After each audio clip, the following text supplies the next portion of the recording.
Hello guys and girls, and welcome back to another episode of Seb Talks Sports, sponsored by Memsham UK, the place to go to for brand new, authentic, signed NFL memorabilia. That intro music and podcast theme was created by All-Pro New York Giants running back, now music creator and friend of the show, David Wilson. Go and check him out on all of his social media platforms at For Still Running on Twitter and Instagram, and his music under David E. Wilson across all good music streaming services. He's free for business, so drop him a message if you want some beats for your podcast, advert, commercial, absolutely anything you need. Before I get into this episode, I just want to say that if you're not already following Seb Talks Sports across all platforms, then please do. You can find me on Facebook, Seb Talks Sports, YouTube, Seb Talks Sports, Twitter at Seb Talks Sports, and Instagram where I'm primarily active. Again, it's at Seb Talks Sports. Today, it's another throwback episode, so apologies in advance for the poor quality. This was recorded way back in June, hence the Dak Prescott question, and my guest was the first NFL player I ever interviewed, wide receiver for the Dallas Cowboys, Detroit Lions, and Arizona Cardinals. It's Reggie Swinton.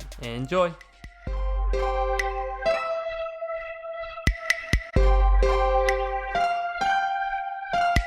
My guest today is a retired NFL wide receiver and return specialist who enjoyed a 5-year career for the Dallas Cowboys, Detroit Lions, and Arizona Cardinals, and played with and against some of the greatest players of all time. It's a pleasure to welcome Reggie Swinton to Seb Talk Sports. Reggie, how you doing?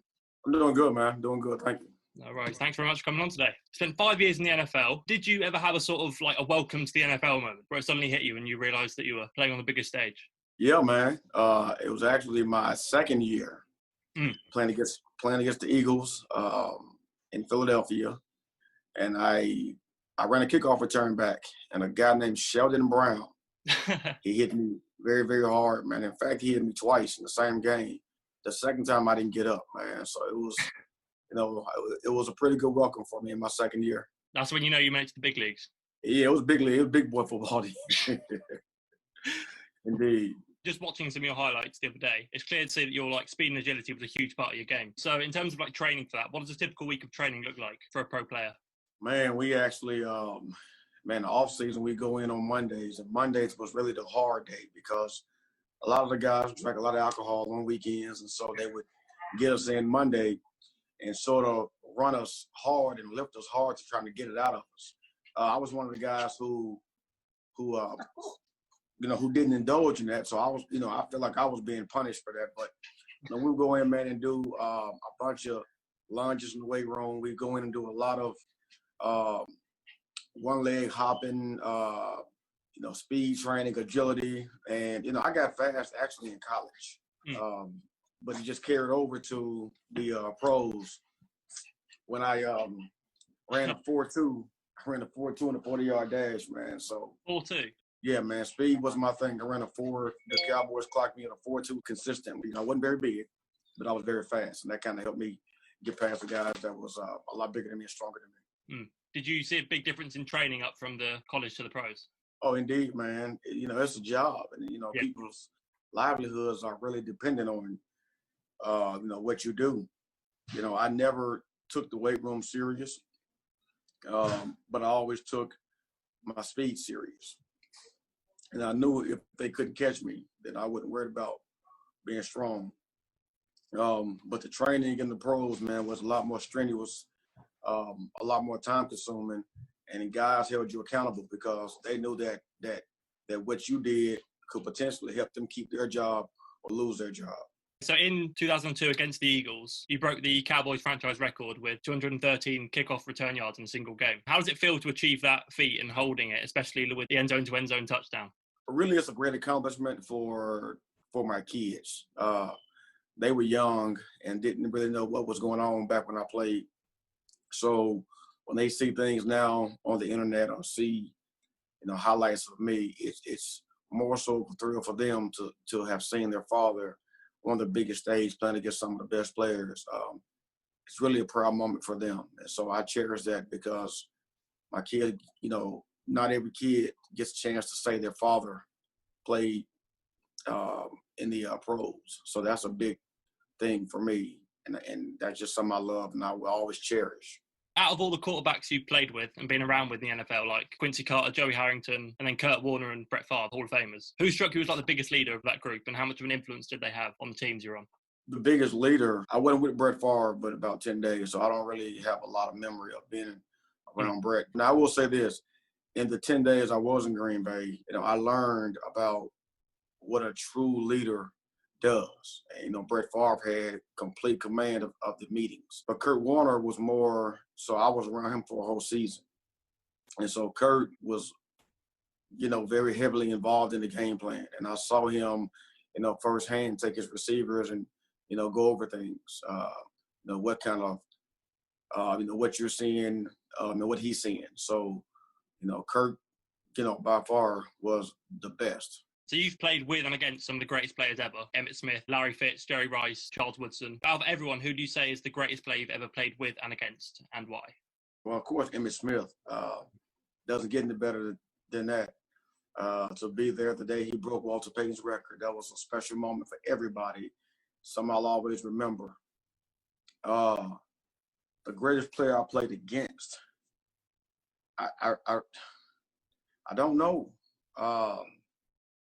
I would like to say Charles Woodson, but I scored a preseason touchdown against Charles Woodson as well when I was with the Texans. I can't really say I had a great one I played against, but it was a thrill to be on the same field with Ray Lewis in a preseason game in 2004 when I was with Detroit. We played Baltimore, and to be able to see what he does, albeit it was the preseason, the couple of series he played, you got a chance to see Ray Lewis in action. And that was a really big deal for me to see what he does. Of Ray's qualities, what do you think was the most impressive thing about him on the field? His intensity. Ray talks. And if you're weak-minded, he could very well intimidate you just by his mouth. You have to be strong-minded to be on the field with Ray Lewis because he'll talk you out of your game.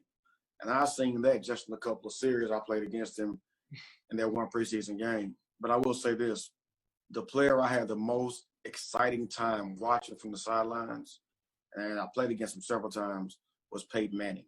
To be on the sideline and watching him operate that offense, man, to be up in the stands and watch it, it didn't do justice. From when you was on the sideline, you could see it sideline to sideline to a field, and to watch what he did and the way he commanded everything, man, that was a special, special sight to see from a player's point of view. So you also spent some time in the CFL. What was your time like in that league? And also, what was the toughest atmosphere to play in Canada? Man, I love Canada. I did. I love being in Winnipeg. I sort of made a name for myself in Winnipeg. I had blonde hair then. I didn't go by Reggie. I went by RT, the middle initial. And I loved Canada. I really did. I didn't like being in Edmonton, but I liked Winnipeg.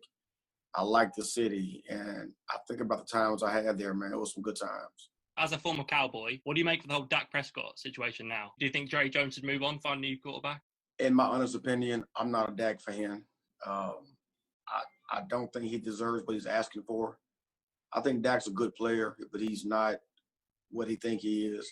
And being a receiver myself, I wouldn't want to be the receiver that's responsible for going deep, because Dak is not that deep type of quarterback. He likes to throw the ball, 5-10 yards. And in my opinion, he's the reason why come Dez Bryant's career went down that year with Dak, because Tony Romo, when he was in trouble, he was send Dez deep and just sling it. That's not what Dak does. And that was a big part of Dez's game. And so when Dak became quarterback, that part of Dez's game diminished. And so, me being, a speed guy that had a lot of speed, that was my game in college, going deep. So I wouldn't want to be Dak's number one receiver knowing that he's not going to look deep. So I don't think Jerry should pay him all that he's asking for. I don't think Dak is in the top 5 quarterbacks. That's just my opinion. So you think it's boom or bust for him this year, really, with new coaching staff and all the weapons he's got around him? I wouldn't mind if they let him go. When he gets nervous, he checks the ball down too quick. He doesn't let players develop. Yeah. And that's the thing about Dak I just don't like it. I tried to give him a chance last year, but I just couldn't fall in love with him like everybody else. I think when you got CeeDee Lamb on your team, if you're not going deep, you're wasting the talent there. CeeDee Lamb, we got Cooper. He got some weapons now. Yeah. And he's got one of the best running backs in the league. And he got offensive line that's not the best anymore, but they're up there. And so I don't understand. Well, I can't see why he wouldn't take chances this year. That if he signs, I really, as a Cowboy fan, taking my playing days away as a Cowboy fan, I don't want Dak as my quarterback. I just don't. So I know you've been doing a lot of coaching for the last 8 years or so. What made you want to start coaching and start like breeding the next generation of talent for the NFL? It's just in me. I coached 1 year of junior college in 2007. I didn't like that. I left and went down to the middle school level for 3 or 4 years. And I didn't like that. And I found my niche was with the kids. So I started my own football team in my own football league 8 years ago. And it's grown tremendously since then. And so I love coaching the kids because I can catch them at an early age, and I can teach them at an early age as opposed to getting kids who think they know it all. So that's my thing. I love coaching. I'll do it as long as I'm here, as long as I have my health and my strength and the people that support me. Reggie, thank you very much for joining me today on SebTalksSports. I really appreciate your time. Where can people find you on social media and get involved in your coaching as well? You can find me on IG at Retired NFL Baller, BALLA. It's the same handle on Twitter. And then Facebook, type in my name, Reggie Swinton, and you'll see 3 pages. Just pick one or all of them. That's how you contact me. Good stuff. And I'll leave every link of yours down below so people can find you easily. Thanks very much for your time, Reggie. I really appreciate it. That was my interview with the fantastic Reggie Swinton, NFL veteran wide receiver now coaching up the next generation of football talent. Be sure to go and check Reggie out across his social media platforms and his coaching academy. All the links you need are in the description of this episode. I've got many more great guests coming very soon, so stay tuned right here on Seb Talk Sports. And to take us out as usual, here's another brilliant track by All-Pro New York Giants running back turned music creator and friend of the show, David Wilson. Catch you soon, guys.